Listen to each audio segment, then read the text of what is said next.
حضرت ابراہیم علیہ السلام اور جناب اسماعیل علیہ السلام خانہ کعبہ کی تعمیر کر رہے ہیں۔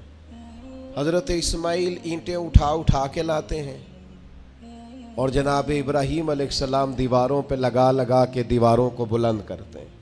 او دیکھو مسجدیں بنانے والوں، اللہ کے گھر تعمیر کرنے والوں، ذرا اپنی شان تو دیکھو، ذرا دیکھو تو صحیح تم کس کی سنت کا تتبع کر رہے ہو؟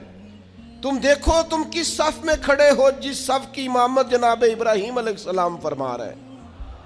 حضرت ابراہیم کعبے کی دیواریں اونچی کر رہے ہیں، بیت اللہ شریف کی تعمیر ہو رہی ہے۔ مالک کریم کو وہ بات اتنی اللہ کی بارگاہ میں مقبول ہوئی کہ قرآن میں بیان کیا، فرمایا وَإِذْ يَرْفَعُ إِبْرَاهِيمُ الْقَوَاعِدَ مِنَ الْبَيْتِ وَإِسْمَاعِيلُ، فرمایا جب اٹھاتے تھے نا جناب ابراہیم اور جناب اسماعیل اس گھر کی دیواریں، جب وہ اس کی دیواریں اٹھا رہے تھے، بنیادیں بلند کر رہے تھے، تو پتہ ہے ساتھ کیا کہہ رہے تھے؟ ربنا تقبل منا، ساتھ دعا مانگ رہے تھے، یا اللہ یہ ہم سے قبول فرما لے۔ اللہ ہم نے کوشش کی تیرا گھر بنانے کی، ہم نے جد و جہد کی، اس کی بنیادیں، ربنا تقبل منا، اللہ اسے قبول فرما لے۔ اصل قابلیت نہیں ہوتی، اصل تو قبولیت ہوتی ہے۔ دعا فرماؤ قبولیت نصیب ہو، ہم کوئی عمل کریں تو اس کی بارگاہ میں وہ قبول ہو۔ دعا مانگ، ربنا تقبل منا، اے اللہ ہم سے قبول فرما، اس لیے کہ انک انت السمیع العلیم، تو سننے والا بھی ہے اور جاننے والا بھی ہے۔ اور پھر اس کے ساتھ اور دعا مانگتے ہیں، پیغمبر ہیں، خلیل اللہ ہیں، اللہ تبارک و تعالیٰ کے برگزیدہ ہیں، ان کی عبادتیں، ریاضتیں، ان کی جد و جہد، ان کی تبلیغ، ان کی کوششیں اللہ کو پسند ہیں، اور وہ اس مقام پر فائز ہیں کہ رب کریم نے انہیں اپنا خلیل بنا لیا ہے۔ پھر بھی کہتے ہیں ربنا وجعلنا مسلمین لکا، اے ہمارے رب ہمیں اپنی بارگاہ کا فرما بردار رکھنا، ہمیں گردن جھکانے والا بنانا، ہم تیرے حضور جھکے رہیں۔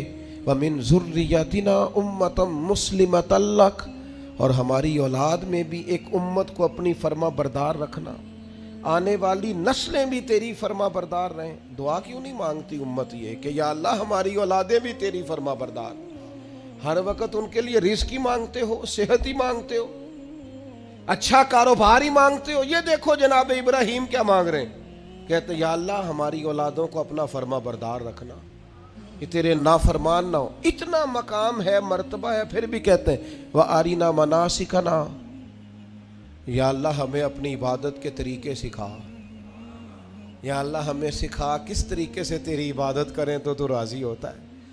آج نا سب سے مشکل کام سیکھنا ہے، آپ کسی کو سکھا نہیں سکتے، سارے سیکھے ہوئے ہیں اللہ ماشاءاللہ۔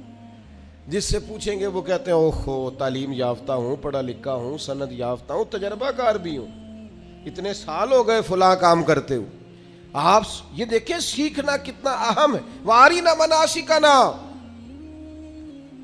تو ہمیں سکھا ہم کس طرح تیری عبادت کریں۔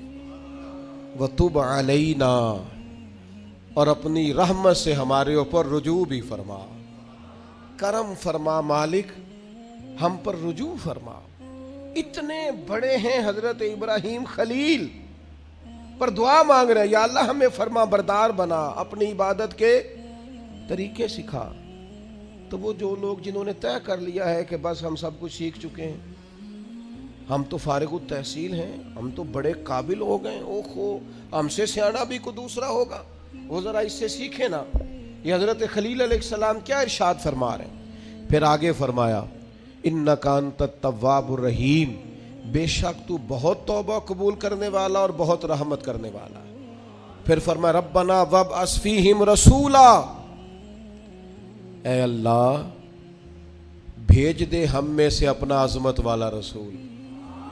یا اللہ نبی کریم صلی اللہ علیہ وسلم جو تیرے آخری رسول ہیں انہیں بھی انہی میں سے بھیجنا، یعنی میری اولاد میں سے کرنا آخری نبی کو۔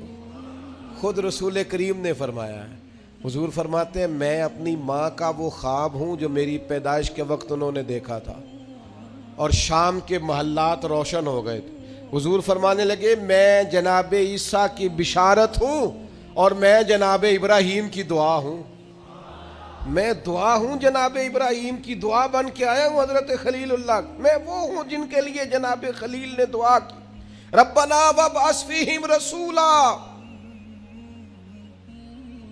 ہمارے استاد فرمایا کرتے تھے کعبہ بنا کے جناب ابراہیم کا یہ دعا کرنا معنی کیا ہے؟